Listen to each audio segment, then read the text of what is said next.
So this is where we were at, and okay, let's first.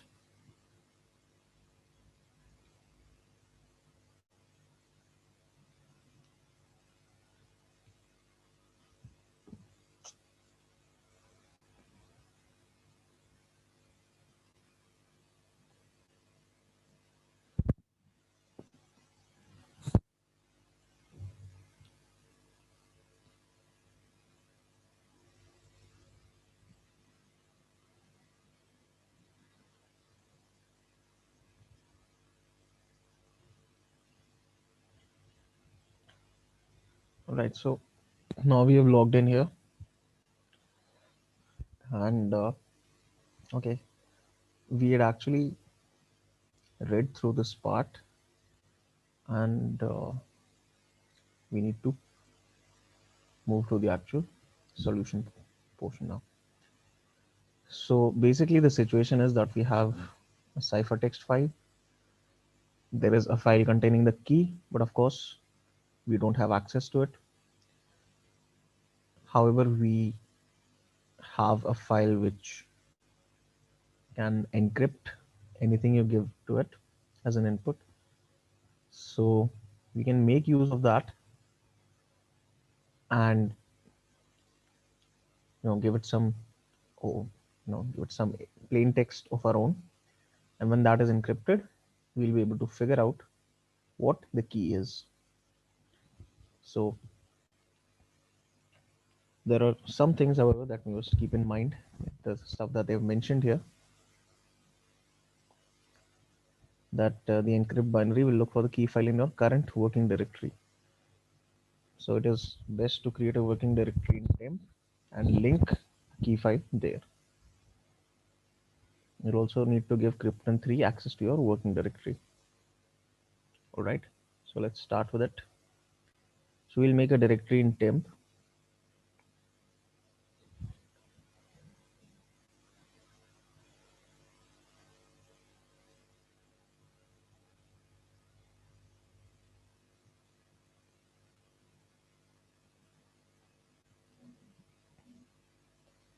Now what we do here is first we create that link.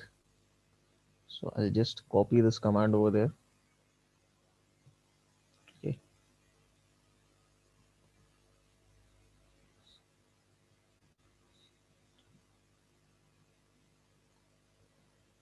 And of course we'll need to make the current directory accessible to Krypton 3. So we'll just give it all permissions.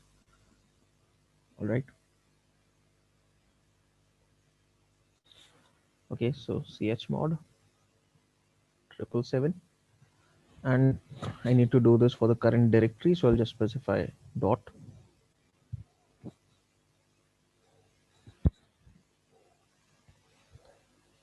And if I just check what we have here, so we have a link to the key file. Okay, we're not copying it, we just have a link to it. Now I'll just create a file through nano.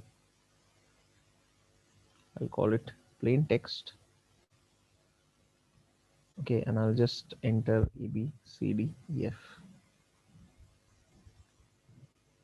Save changes. Yes, file enter right plain text. All right.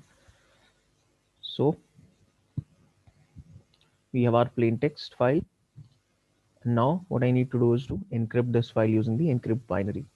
That binary is stored in Krypton 2, and the name of the file, name of the binary is encrypt. So let's use that. So Krypton 2 and encrypt. Now I need to enter the name of the file that I want to encrypt, which is this file known as plain text.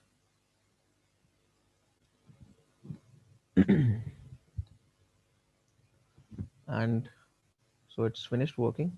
Let's check what we have. So there's a new file now called ciphertext. Let's check what this ciphertext file contains. Okay, and it contains MNOPQR. So ABCDEF has turned to MNO PQR now. ROT 14 exactly. Okay. No wait. ROT 14. Sure. Yes, sir, because I guess it's A and M is like 13th character. Hey, let me check. 12th character. M is like 12th character. So it would be ROT 12. Nahi, M is 12th character. So for us to get the real text, we'll have to rotate it by 14, I guess. We'll have to apply ROT 14. Okay, that's good. But the first thing you need to figure out is this is in ROT 12. Okay. So 12 plus 14 is 26. We need to find the complement of 12 with respect to 26, which is 14. So we'll apply ROT 14 to our ciphertext in order to solve it. But this is not the actual ciphertext that we want to solve. The actual ciphertext is in this Krypton 2 directory. Okay, this is just for helping us figure out what the key is. So now we know the key, it is 12. And we were able to do that because of this encrypt binary, which allowed us to encrypt some custom plain text. Okay, so once we are done with that, now we'll just take the actual ciphertext that we have. Let's go over to the Krypton 2 directory.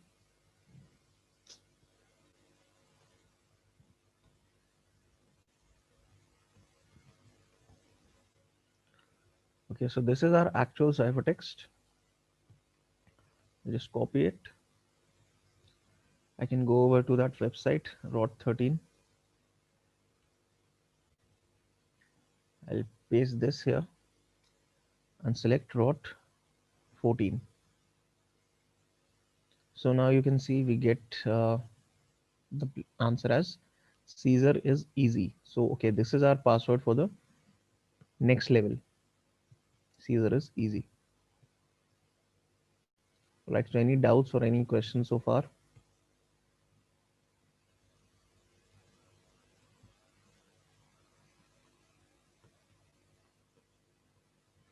Right, no. Okay, so again, I'm not going to be going through the entire Krypton game, war game rather, because we only have a limited amount of time in class. But I would say that you should try this out on your own if you are interested in cryptography. Okay, so this is it's cryptography is an interesting field. So if that is something you think you're interested in, definitely try this out. Okay, so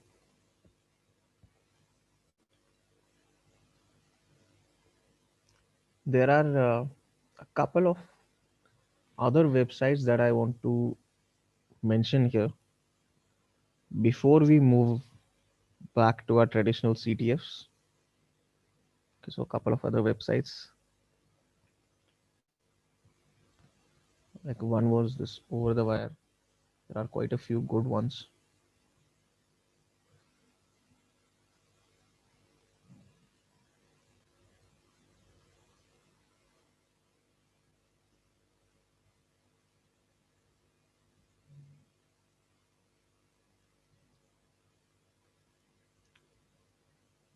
Another website where you can, you know, practice and build up your skills for CTFs and of course for penetration testing is this one known as vchal.net.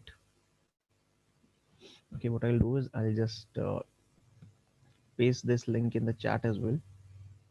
So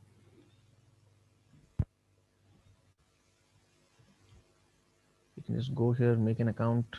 Again, it's free and start solving.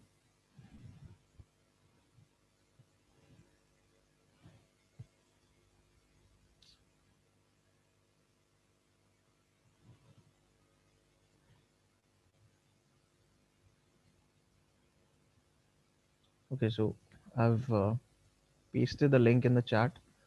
Now, once you're logged in, once you have an account, just come to this challenges section,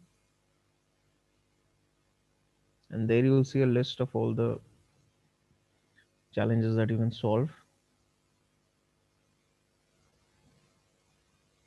So again, there's quite a bit of stuff here. Okay, a lot of stuff to practice.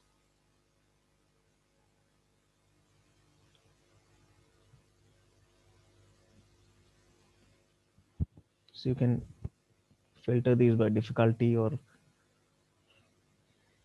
however you want. Okay, so let's say we try a couple of these. Let's say we try a couple of these, see how they are. Okay, so for the first one, it says that the solution is hidden in this page. So Check the source code of the page. Maybe we can get something from comments. yes, maybe there's something there. So we can check that.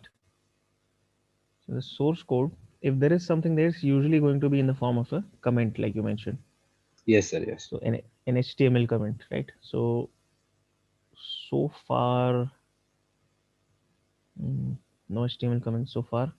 Okay, there's a couple here. Now this is a comment. No.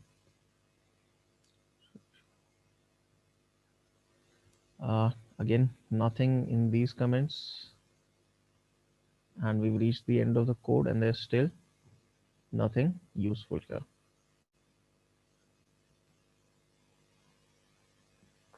Okay, so can we try something else?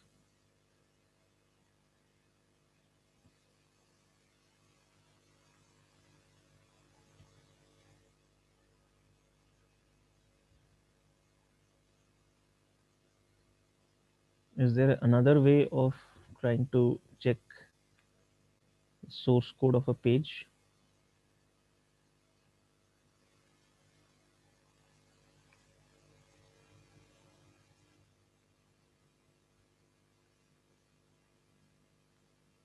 Inspecting element, but I guess that would be the same thing. Inspecting element is another way of doing that. You're correct, and you know, might not be the same thing. Let's see. If I come back here and I do this, if I inspect the element, I might see something different here. I might not. Let's check.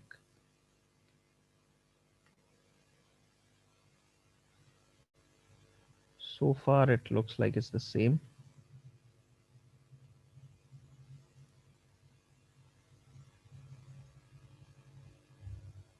We scroll down, however, is there something here that could be the answer?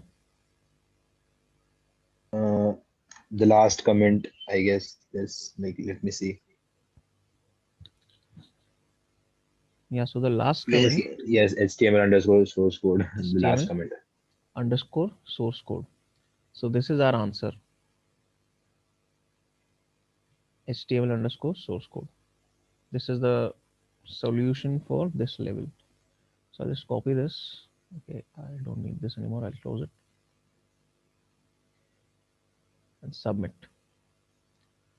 Okay, so this is the correct answer.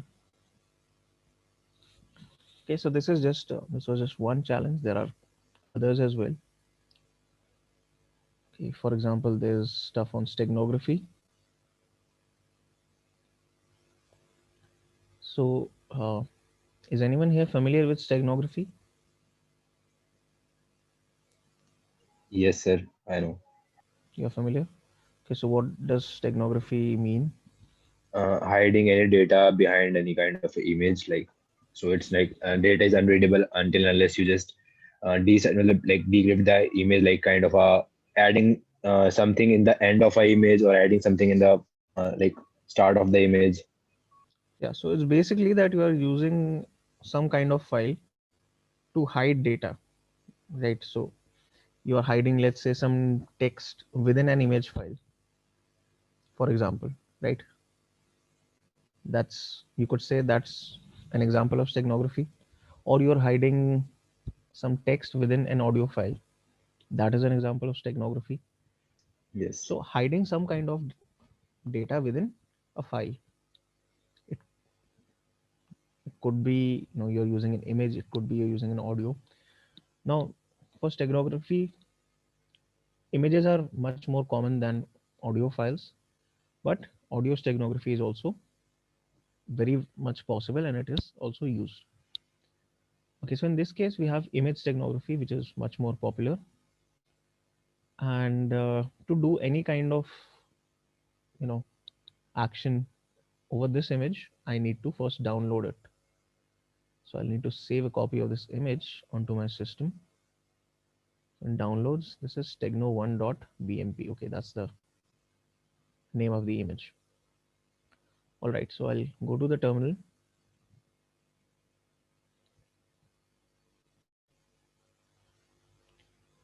Go to downloads. Now the name of the file was stegno1.bmp. If I want to just open the image,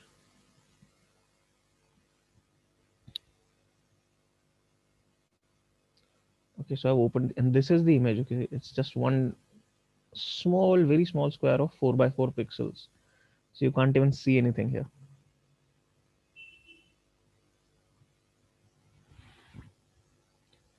So you're not going to find anything just by looking at the image itself. That much is clear. Have we seen any command previously that would help us, figure out if there's some data hidden in the image Files command. file? Yes, I mean it can tell like it's a image or like there's a text in it, I guess.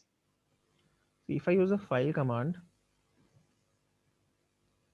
what is going to happen is it's just going to tell me that it's a bitmap file, it's an image file, right? It does not know anything Okay. else, because see, the whole purpose of steganography is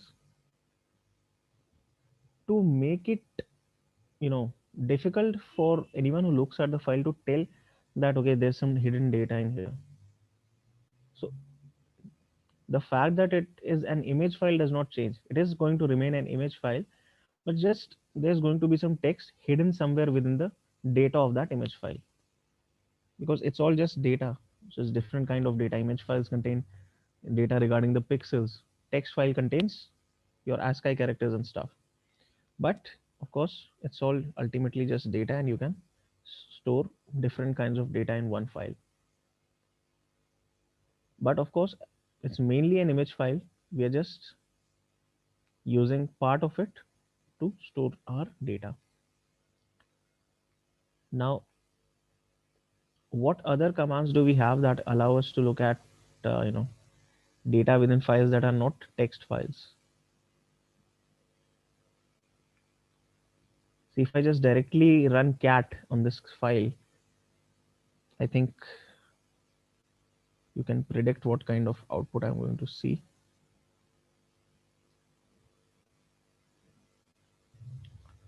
Okay, so in this case, simple cat gave you the password stegno1. Normally, that would not be the case. Let me see if I have any other image files on within this directory. Just a moment.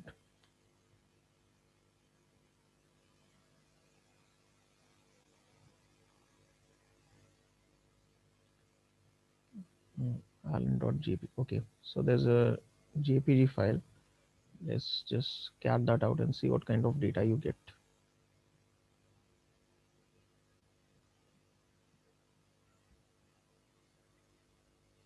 So normally when you cat out an image file, this is the kind of stuff that you get.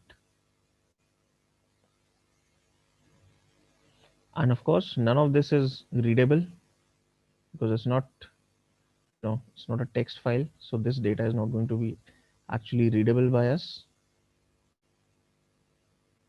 However, our file that we had, the stegno1.bitmap file, now when I opened it as an image, you saw that it was a very small file. So it did not actually contain any data that was relevant to the pixels that was stored in it. So all it had was this password, and when we ran cat, that worked. But normally, a simple cat is not going to work here. You'll probably need at least strings to do that. So let's say I use the strings command for this allen.jpg. Okay, so now this data is readable, and if there was something like a flag in here or some hidden data, I would have been able to see it. Okay, so here we've already got our password, stegno1. Submit it, and that's the answer. So like I mentioned, again, these challenges are going to help you develop your skills, help you learn more stuff. Like let's say there is this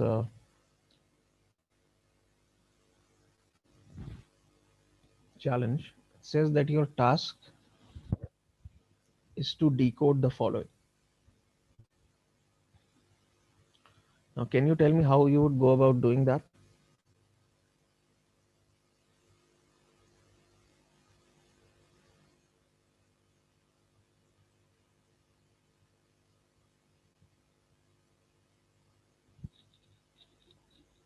Like I could have tried decoding this via Bob Sweet decoder.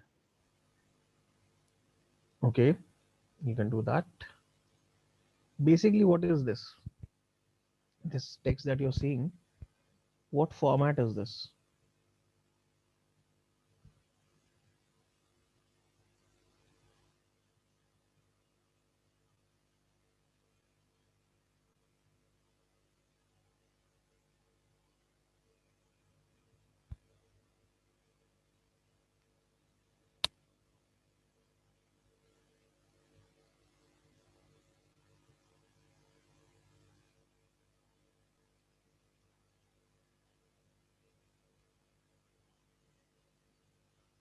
This, no, this is not that. So no, it's not ANSI.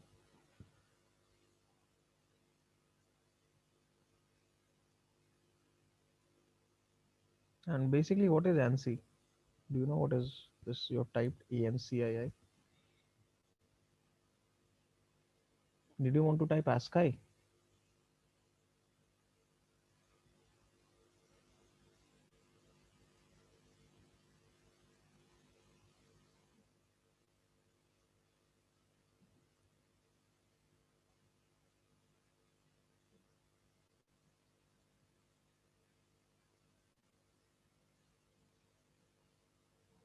ASCII. Okay, it's not. I'm asking you about the encoding. This is not ASCII. This is URL encoding. Okay. Now, when you're writing a URL or when you click on a URL, you visit some web page, then you might have noticed that if there's a special character, like let's say if there's a space there, or if there's a comma there, or a full stop there, then it gets converted into something like this kind of format. Okay, some like a percentage starts with a percentage symbol and then some number or combination of character and number. That's because you cannot use something like a space or a comma in a URL. Okay, there can be no spaces within a URL and there can be no commas. So you need to convert it to URL encoding. Otherwise, your browser, your web server, no one is going to understand what you are like, what you are trying to convey. They don't understand this comma and space. So you need to convert your text into URL encoding. Now this text is in URL encoded format. All I need to do is, okay, one option is using burp like you mentioned, but even without using burp, what I can do is URL decode. There are lots of tools online, and you can just use any of those. Okay, whatever works for you. Right. So when I decoded it, says EP your URL is challenge training encodings URL. So you need to copy this thing, right? And oh, still have this open, and you need to paste it here. And once you go to that URL, it's going to tell you that your answer is correct. Only once you go to that URL, it will count as having solved that challenge. Also to pass special characters in URLs, yes. Only, but this is specific to URLs. URL encoding, you won't find it being used in other places.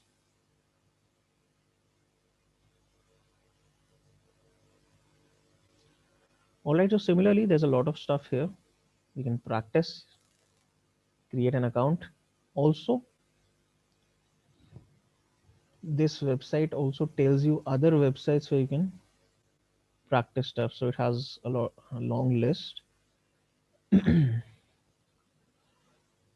So there's quite a few other websites here as well.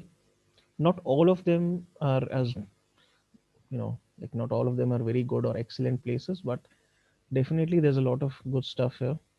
Like there's this one, Defend the Web. Okay, this is also a good one.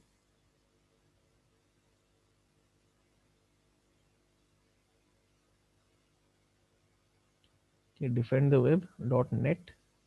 Again, you can create a free account, solve stuff.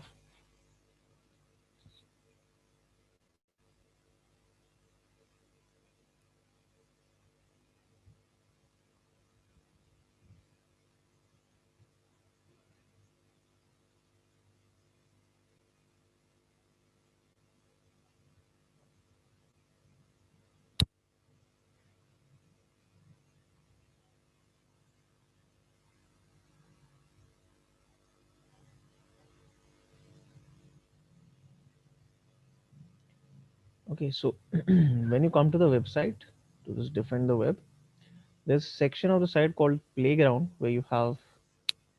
Oh, I just logged in. What is the issue here? Just give me a moment again.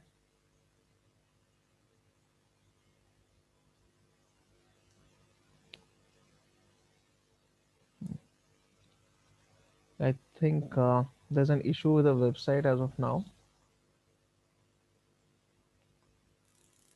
because it's not letting me access the challenges. So yeah, this website is down for the moment. It should be fixed hopefully soon.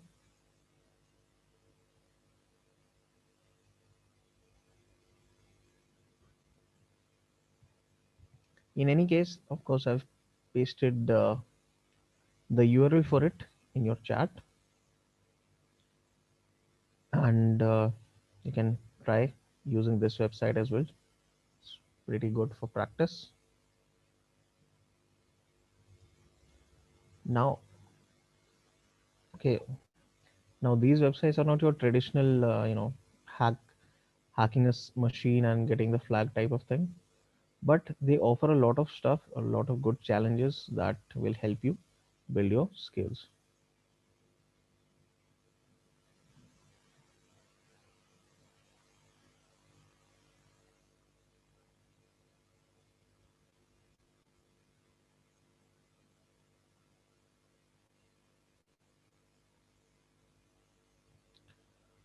Okay, so just like this VChal and Defend the Web, there are lots of good sites.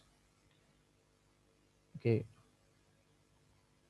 if we come back to this list, there's this uh, you know reversing.kr or wargame.kr, then there's spawnable.kr. These are all good websites. I wouldn't say all of these are good because there are some that will just, some that don't even work anymore or are not relevant. So don't go for all of them. But again, there are quite a few good ones here. Like RootMe is good. Then Okay, there's another good one called hack this site, hackthisite.org, or this kind of stuff. But this deals specifically with web application security and website hacking and stuff. So if you just want to practice those things, then you can come to this website. Okay, I'll just again mention this.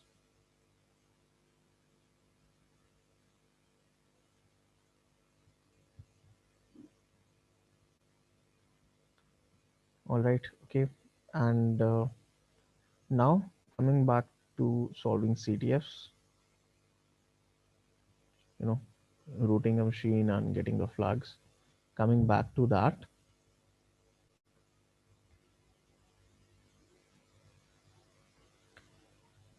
now, like I mentioned earlier, the rest of the CTFs that we'll be doing, they'll all be online. Okay, so you won't have to download anything additional onto your system. So you won't have to download VMs and store them on your system. You can solve online. So next we'll be moving to a platform known as Try Hack Me. Okay, so let me just do some sharing. So this is a website, tryhackme.com.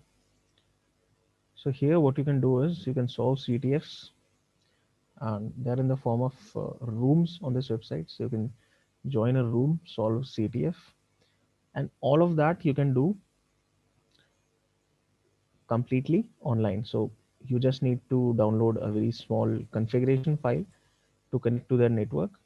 And once you do that, once you run that file, you can access any CTF which is available and work on that. You don't have to separately install a VM on your system to do that thing. So from the next session onwards, we'll be solving CTFs on this website, tryhackme.com. Now, most Yeah. of, yeah, Sir, I just want to know that you have completed the advert of Cyber to like you have completed entire machine. Like they yeah, have 25 days challenge. yeah, Okay, sir. I was stuck on that Wireshark thing wala thing. That was tough for me. So like if we can go back to like we can check that how did you solve that? Like you know if you remember that how you solved that. There was a PCAP file they gave us and they wanted us to get something out of it. I don't yeah. remember exactly. Okay, we'll go back to it. Just give me a couple of minutes. Okay, sir. No problem. Okay. So as I was saying, just most of what this website has to offer, it's completely free. There's a few things that are paid, but of course we won't be going into any of that. Most CTFs that you find here, they're accessible free of cost. So again, just sign up, create an account, and yeah, we'll be working on this from tomorrow onwards. It's just all of this is hosted online. Okay, so they have cloud instances that are deployed for all the CTFs that you solve, and if you're connected to that network, to their network, you'll be able to work on that from your system. Okay, so wait, have I mentioned this link? No. Okay, I'll just do that.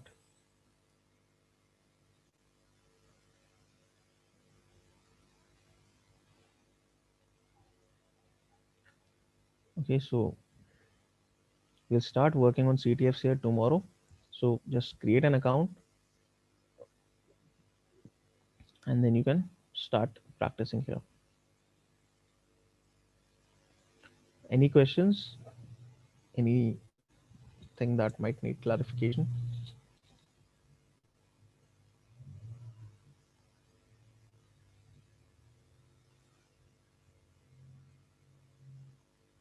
No. Okay, then we'll stop here today and we'll continue tomorrow.